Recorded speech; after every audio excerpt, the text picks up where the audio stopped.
So I have a question for you guys. What would you say to that person you love if you had one more chance to speak to them? So tonight, I'm here to speak to you on behalf of a man who cannot be here with us. On behalf of a man who, from the depths of his soul to the pinnacles of his heart, he loved Carolina immeasurably. I'm here to speak on behalf of a man who would have given it all to walk this beautiful bride down the aisle. I'm talking about Francisco Carvajal, Carolina's dad. See, Carolina was 6 months old. Francisco and my sister, Damira, came to our house to say goodbye. See, we lived in Dominican Republic, beautiful island if you've been there, you know, white sandy beaches, 11 months of summer, 1 month waiting for the winter. Yes, but if you're a brilliant man like Francisco with dreams of becoming a top expert in quantum physics, that was not the place to live, right? So Francisco got a scholarship to the University of Miami to get his PhD in physics.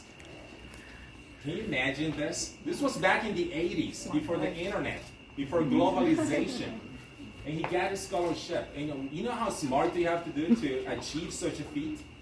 So in Miami, Francisco worked as a research assistant at the university. Well, like any other good immigrant who comes to steal American jobs, he was also painting houses and fixing dorms and doing anything to put food on the table. Eventually, his efforts paid off, and he became a scientist and a full-time professor. Wow.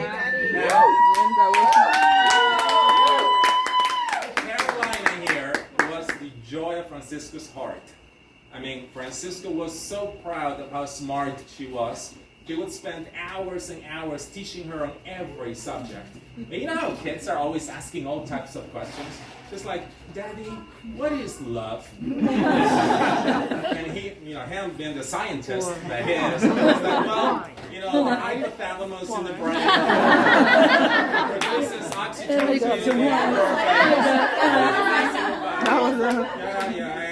in the butterflies for stomach. That's it. That's love. And then, you know, Daddy, so what's the hypothalamus? So, you know, all this knowledge about science, though, it's not enough if you're raising girls, right? So when Carolina was in high school, she brought her first boyfriend. Oh! His name was John. She had the wrong guy with the right name. Francisco, he was so polite and well-mannered and professional. So he looks at this guy and he's like, ¡Damira! ¿Quién es ese mojón que viene aquí? Those of you who don't understand our Christian language, what is that pile of shit? Of course, Carolina comes to Dad and says, Daddy, what is a mojón de miel? Laugh about that. It was just incredible. Anyways, I have to ask you again, what would you say to that person you love if you just had one more chance? Besides science, Francisco loved French poetry, Latin American poetry as well.